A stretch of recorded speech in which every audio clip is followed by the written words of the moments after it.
Papa ni kiongozi mkubwa katika kanisa Katoliki, halifa wa Mtume Petro, ambaye amekabidhiwa jukumu hili na Yesu Kristo mwenyewe kulisimamia na kuliongoza kanisa Katoliki ulimwenguni.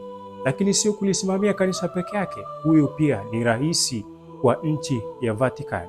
Sasa pale ambapo kiongozi huyu anafariki au anapojiuzulu, nini kinafanyika ili kupata kiongozi mwingine ambaye atakuwa mrithi wake?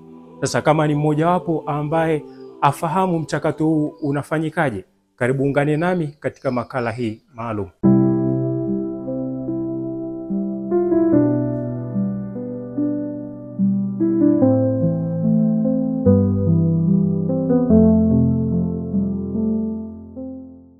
Baba Mtakatifu anapofariki, kanisa linaingia katika kipindi cha sede vacante, ikiwa na maana ya kiti kipo wazi, na makardinali kote ulimwenguni hukusanyika nchini Vatikani kwa ajili ya shughuli mbalimbali, ikiwepo ni pamoja na kupanga maziko ya Baba Mtakatifu. Baada ya makardinali kukusanyika nchini Vatican, kiongozi wa mpito wa kanisa ambaye anajulikana kama Camerlengo hufanya mambo makuu matatu. Mosi, uthibitisha kifo cha Baba Mtakatifu. Pili, ufunga makazi ya Baba Mtakatifu ambaye amekwisha fariki. Na tatu, uvunja pete ya Baba Mtakatifu kana kama fisherman's ring. Hiyo hudhihirisha kuwa tayari amekwisha funga mamlaka ya Baba Mtakatifu ambaye amefariki. Makardinali wanaoruhusiwa kupiga kura ni wale walio na umri chini ya miaka 80. Lakini idadi hiyo ya makardinali wanaopiga kura kufikia mpaka 120 kutokana na kwamba Baba Mtakatifu Francis aliongeza idadi ya makardinali hadi kufikia 135.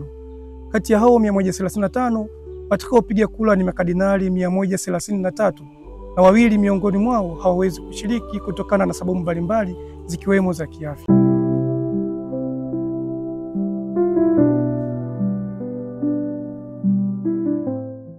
Katika kipindi hiki cha mpito, makardinali waliokusanyika nchini Vatikano hufanya mikutano ya awali ambayo hujulikana kama General Congregations. Katika mikutano hii hujadili masuala mbalimbali ya kanisa na kuangalia uwezekano wa kumpata papa ambaye ataendana na hali na mwenendo mzima wa kanisa kwa wakati huu. Katika mkutano uliofanyika siku ya Jumatatu, mambo kadha yalijadiliwa na mabadiliko 26 yalifanyika. Miongoni mwa mabadiliko hayo ni pamoja na ulinzi wa kanisa kwa wanyonge, lakini pia kumuhusu papa mpya.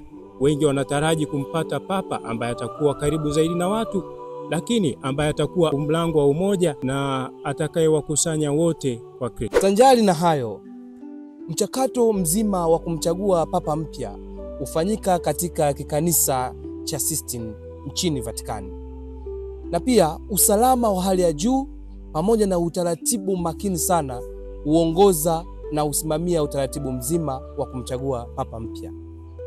Makardinali huweka kiapo cha usiri na pia huendelea kubakia katika maeneo ya kikanisa cha Sistine mpaka pale papa mpya atakapochaguliwa.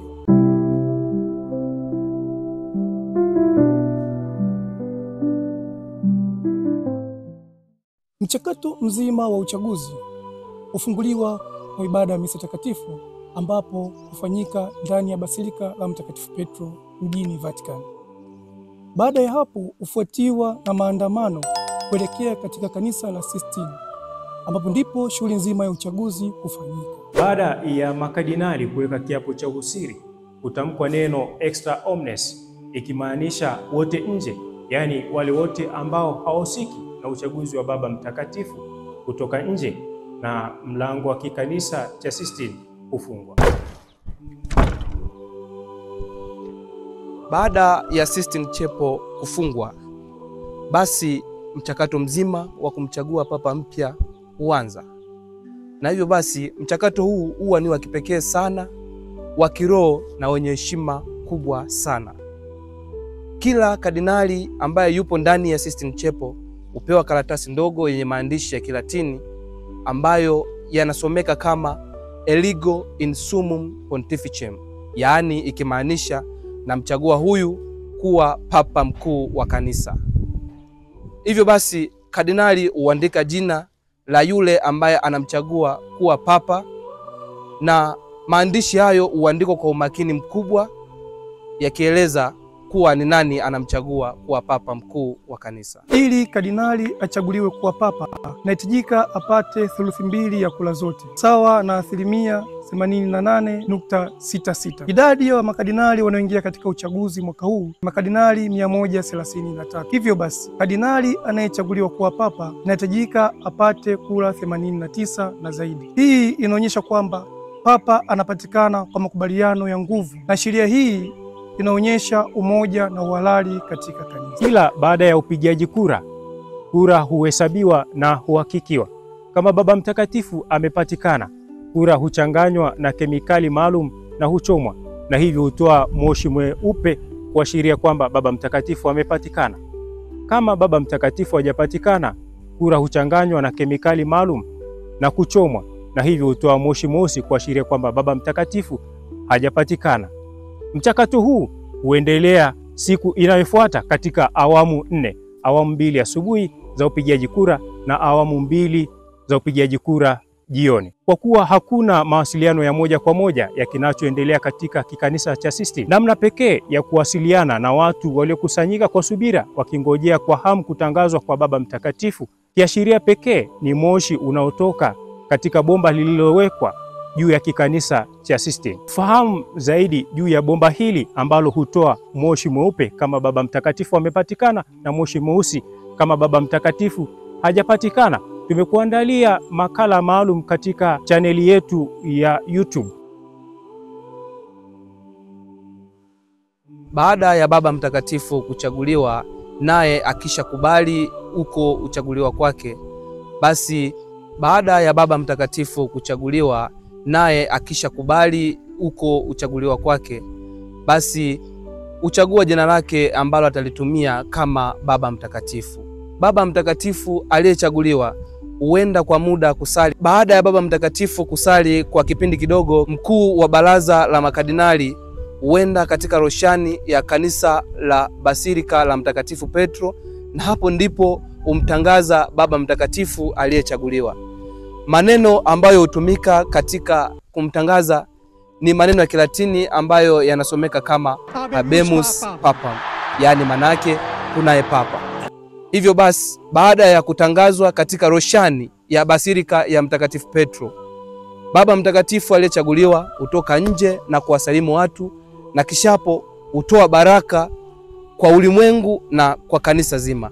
Baraka hiyo hujulikana kama Urbi et Orbi, yaani baraka kwa kanisa na baraka kwa ulimwengu mzima. Basi baada ya kutoa hiyo baraka, teuzi hii ya Baba Mtakatifu huthibitishwa zaidi katika misa takatifu ambayo hufanyika, na katika misa hiyo mambo makuu mawili huwa yanafanyika. Mosi, Baba Mtakatifu hupewa pallium ambayo inaonyesha mamlaka yake kama askofu mkuu wa Roma. Pili, Baba Mtakatifu hupewa pete ambayo inaonyesha mamlaka yake. Kama nilivyosema awali, pete hiyo hufahamika kama Fisherman Ring.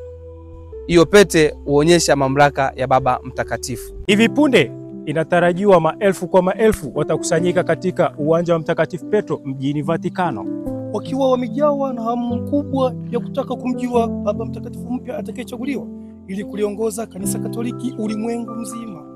Hivyo basi, tunawaalika wote wa Kristo duniani kote mzidi kuombea uchaguzi uende kwa amani na salama.